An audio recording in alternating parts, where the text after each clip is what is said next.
प्रसूति वार्ड में टपकती छत, दीवारों में करंट का खतरा, डॉक्टरों की कमी से मरीज परेशान।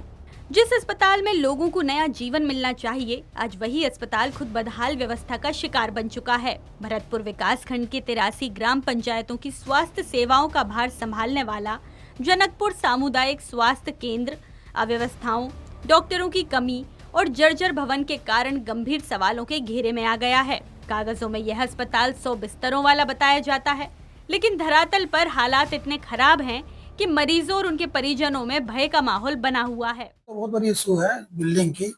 74 बेड हम संचालित तो कर रहे हैं। ये बिल्डिंग इतनी बड़ी है जिसको हम जीवन दीप से कुछ कर नहीं पाते। इसको हालांकि बिल्डिंग पीडब्ल्यूडी की है, तो जो भी दिक्कत होती है उनको हम ऊपर भेजते हैं, सेमेस्टर साहब को लेटर लिखते हैं, क्योंकि इतनी बड़ी बिल्डिंग की रिपेयरिंग की हम जीवन दीप से करा सकते नहीं। ये जो भी होगी ऊपर स्तर से होगी, जिला स्तर से होगी। जिला स्तर को मैं बहुत बार लिख चुका हूँ और दिक्कत है। अभी सही है कि लेबर वार्ड में 2 रूम था, 1 रूम में पूरी करंट आ जा रही है।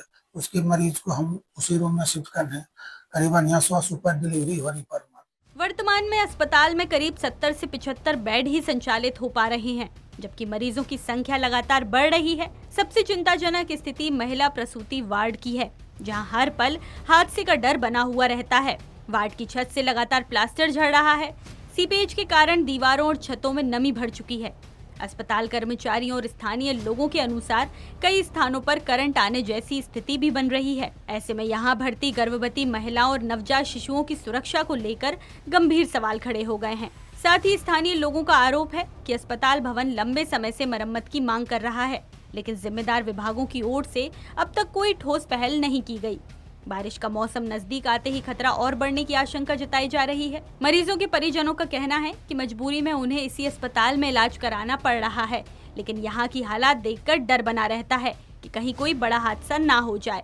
जो वहाँ के भवन है बहुत सीपेज कर रहे हैं और दीवार में करंट भी आ रहे हैं और काफी, जैसे डिलीवरी वार्ड में भी चेकिंग किया तो वहाँ भी एक ही रूम में, जबकि वहाँ 100 बेड का अस्पताल है और निरंतर वहाँ 50 बेड का भी सही ढंग से जगह नहीं है।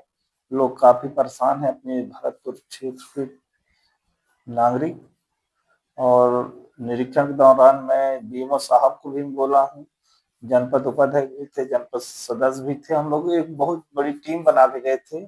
अस्पताल का महिला प्रसूति वार्ड सबसे ज्यादा चिंता का विषय बना हुआ है, जहां नवजात बच्चों की पहली किलकारी गूंजती है।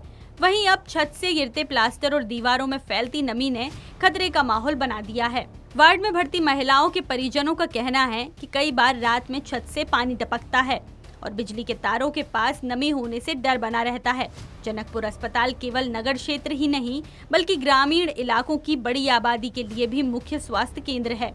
गंभीर मरीजों को अक्सर जिला अस्पताल या अंबिकापुर रेफर करना पड़ता है। ऐसे में स्थानीय स्तर पर बेहतर स्वास्थ्य सुविधाओं का अभाव लोगों की परेशानी और बढ़ा रहा है। तो छत से सीपेज बना हुआ है और शायद कुछ फर्श वहां से टूट रहा है, तो इसके विषय में मुझे जानकारी मिली है और इस विषय में भी मैंने खास तौर पे बात की हुई है। तो उसकी मरम्मत के लिए संभवतः बहुत जल्द पीडब्ल्यूडी के माध्यम से या सीजीएमसी के माध्यम से मरम्मत के कार्य आने वाले हैं और बरसात के पहले पूरे जो मरम्मत के कार्य है वो पूर्ण हो जाएंगे। एक और सरकार ग्रामीण स्वास्थ्य सेवाओं को मजबूत करने के दावे कर रही है, तो वहीं दूसरी ओर जनकपुर जैसे बड़े स्वास्थ्य केंद्रों की जमीनी तस्वीर उन दावों की हकीकत सामने ला रही है। अब सबसे बड़ा सवाल यही है कि क्या बारिश शुरू होने से पहले अस्पताल की मरम्मत और डॉक्टरों की कमी दूर होगी, या फिर बदहाल व्यवस्था यूं ही लोगों की जिंदगी से खिलवाड़ करती रहेगी। महेंद्रगढ़ से टीवी 27 न्यूज के लिए नागेंद्र दुबे की रिपोर्ट।